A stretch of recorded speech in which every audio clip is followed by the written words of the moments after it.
Now, this is a case of 36 weeks pregnancy and a case of IUGR, asymmetrical IUGR.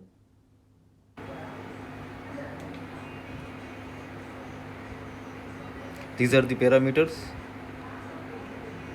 BPD 34, HC 33, AC 30. And what is the special feature of this case is that uh, the patient was having severe oligo, and placenta was on left side, and special focus is on MCA and umbilical artery.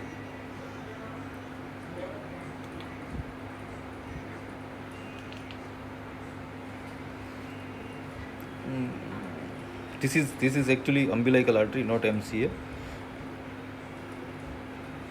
In this umbilical artery, you see that there is a there is presence of diastolic flow over here, and at some point there is absent diastolic flow over here.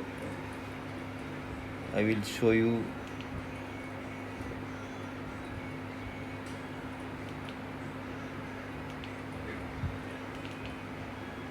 Yes, here you see there is absent diastolic flow over here, and here there is presence of diastolic flow.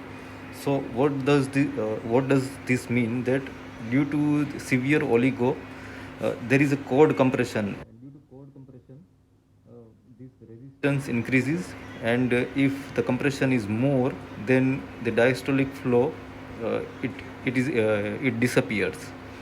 So actually, in fact, this absent diastolic flow is more due to severe oligo as the cause.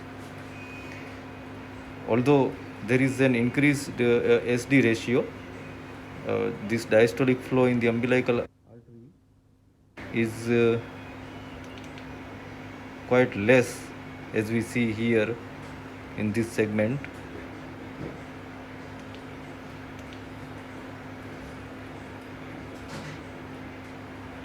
But this IUGR is due to the persistent low diastolic flow over here.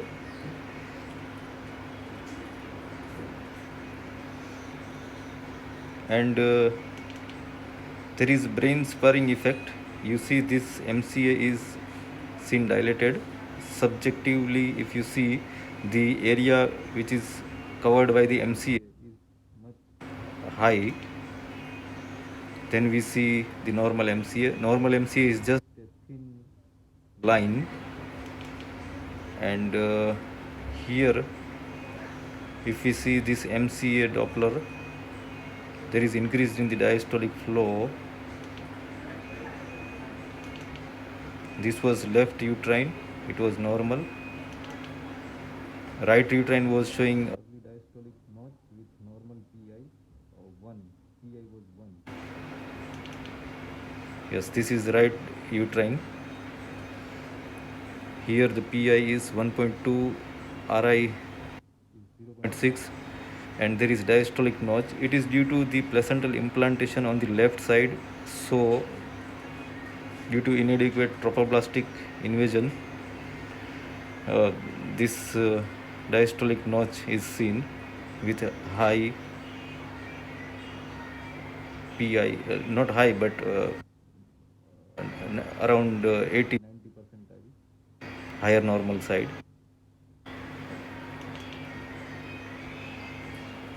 This was umbilical Doppler, absent diastolic flow.